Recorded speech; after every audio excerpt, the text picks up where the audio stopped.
Hello and welcome to the Bad Brass Podcast, and today we have Nick Woods showing us a feature on Marco Polo. Nick, take it away. So here we go. My nonfiction book was The Travels of Marco Polo, and it is a modern translation by Teresa Wong from the Italian by Maria Bolognoci. I hope I said that right. And this book, inside it, the reader must be prepared to believe everything that is said, even the rebellious parts, Evan.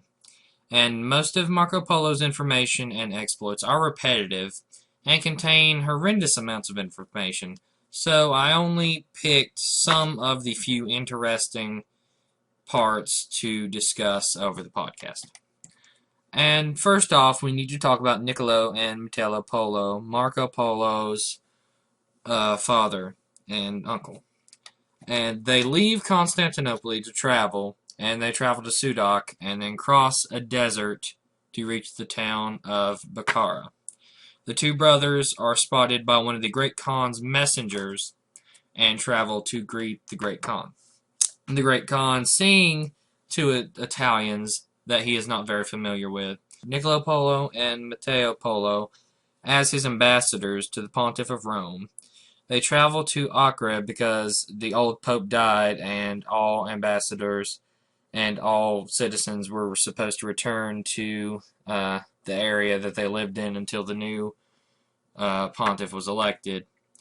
And while they waited, they decided to return back to Venice, and Niccolo got his son Marco Polo, and they took him to visit the Great Khan. And being gifted at reciting places and information about his travels, the Great Khan gave Marco Polo the position of ambassador whenever he was a very young age. He was probably younger than us whenever the Great Khan gave him the role of being ambassador to his kingdom. And this entire book are the travels recorded by Marco Polo while Marco Polo was imprisoned in Genoa.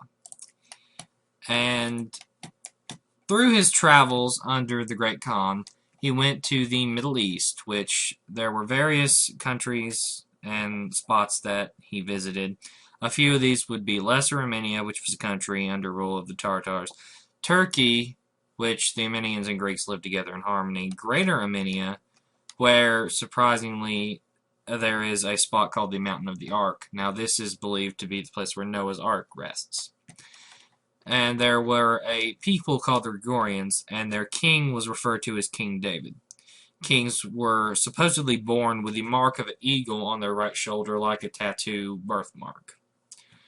There is the city of Baghdad, which is a huge city where the Caliph of all the Secretians live, and it is a building on a large river which flows into the Indian Sea. The great province of Persia, the only noted thing for Marco Polo was that this was the province where the three kings came from to worship Jesus when he was born. Now, there is an interesting story that Marco Polo notes, and it's of the old man of the mountain. His name was Aladdin, and he had built a beautiful garden. The old man had hired many women to be there in the garden, and he set the place up to be what Muhammad had called paradise. He then tricked young boys into following him to the mountain. Then he knocked them out and put them into the garden. Whenever they woke up, they thought they were in paradise and they were in heaven. And then whenever he needed them for something, or he was trying to get them to do something for him, he made them fall asleep. Then he took them out of the garden, put them in his presence, and promised them if they completed missions for him, that they would be returned back into paradise. Through this, he trained an army of about 500 people to be assassins for him. And when they wished to return to paradise, he merely gave them a sleeping pill, and they woke back up in the garden thinking he had killed them and they were in Muhammad's paradise. Now, on the road to Cathay, which Cathay is the old language for China. So whenever I talk about Cathay, it is really China in today's terms. There is the great and noble city of Balik, and it is said here that Alexander married Darius's daughter. There is a city of Yarkland, which little is grown in the kingdom, and the province was ruled by the Great Khan's nephew. The city of Khanshah, which is a noble city, which is the capital of Tangut, and the inhabitants are idolaters, but there are some Mohammedans and some Christians. Now, the first Great Khan was elected by the Mongols in approximately 1187, and he conquered a great and vast area in provinces around China. Unfortunately for him, during one of his conquests of a city, he was shot in the knee with an arrow, and because he was all big and macho and didn't want to go get it checked out and didn't take care of the wound, he died from an infection to it later. Okay. The Kublai Khan. Throughout this book, Marco Polo gives us a great overview of the Kublai Khan and the powers he exercises over his peoples. Unfortunately, there is too much information about the Great Khan to put into one podcast, so I'll only give you a brief overview of where he lives. And it was called the Great Palace, the capital of Cathay, which is now China.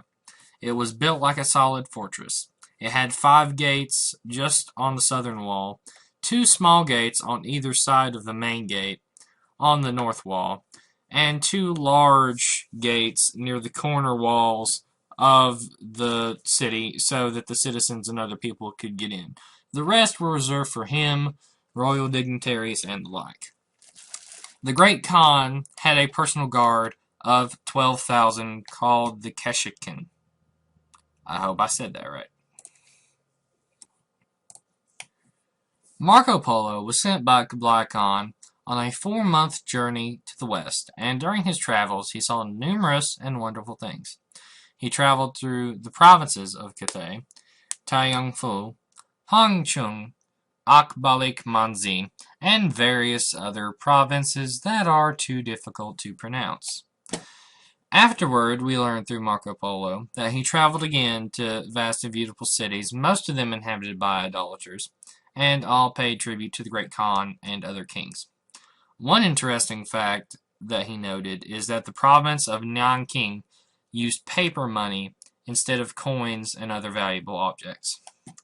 From Marco Polo, we learn of a really interesting story of how Japan almost became part of the Mongol Empire.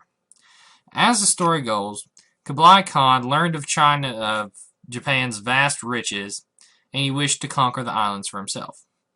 He sent 2 brave barons to take the islands for him. And as it happened, both barons secretly hated each other, so when the time came to fight and conquer the islands, neither cooperated. And unfortunately for them, their armies were destroyed and they were forced to retreat. However, in their retreat, 30,000 Tartars were left on the island when the 2 barons ran away in their ships. When the Japanese learned of this, they traveled to the island, and since the Tartars were more intelligent, had the Japanese chase them all the way around the island to the point to where the Tartars could get back on the Japanese ships and leave. From there, they laid siege to the capital of Japan and captured it for themselves.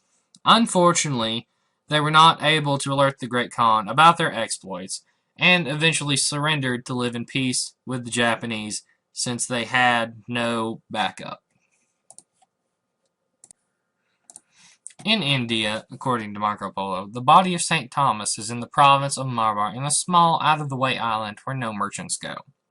Many Secretians and Christians come there for pilgrimage, and various miracles are reported to have been performed in the area.